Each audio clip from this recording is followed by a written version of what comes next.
ఇంట్లో వంట gas cylinder వాడే వారికి కేంద్ర ప్రభుత్వం కీలక అలర్ట్ జారీ చేసింది. వెంటనే గ్యాస్ కనెక్షన్లకు సంబంధించి ఈ కేవైసీ ప్రక్రియ పూర్తి చేయాలని స్పష్టం చేసింది. ఇది చేయకపోతే గ్యాస్ సిలిండర్ పై ప్రభుత్వం ఇస్తున్న సబ్సిడీ పూర్తిగా నిలిచిపోతుందని హెచ్చరించింది. అంతేకాదు భవిష్యత్తులో గ్యాస్ సిలిండర్ బుక్ చేసుకునే అవకాశమే లేకుండా పోయే ప్రమాదం ఉందని తెలిపింది.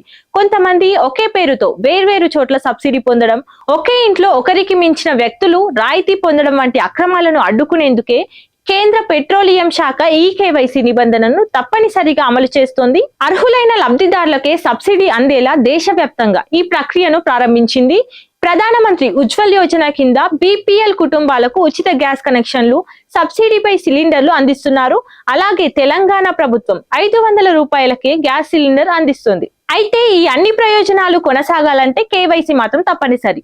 కేవైసీ చేయించుకోవడం చాలా సులువు. గ్యాస్ డెలివరీకి వచ్చినప్పుడు డెలివరీ బాయ్ దగ్గర ఉన్న బయోమెట్రిక్ డివైస్ లో ఫింగర్ ప్రింట్ ఇచ్చి కేవైసీ పూర్తి చేయొచ్చు. లేదా మీ గ్యాస్ ఏజెన్సీ కార్యాలయానికి వెళ్లి ఆధార్, గ్యాస్ పాస్బుక్, మొబైల్ తీసుకెళ్లి ఓటీపీ ద్వారా ఈ ప్రక్రియ పూర్తి చేయొచ్చు. ఆన్లైన్ లో కూడా మీ గ్యాస్ ఏజెన్సీ వెబ్సైట్ లేదా యాప్ ద్వారా ఆధార్, మొబైల్, ఓటీపీతో కేవైసీ చేయించుకునే అవకాశం ఉంది. సబ్సిడీ డబ్బులు ఆగిపోకుండా ఉండాలంటే ఆలస్యం చేయకుండా వెంటనే ఈ కేవైసీ పూర్తి చేసుకోవాలని కేంద్ర ప్రభుత్వం స్పష్టం చేసింది.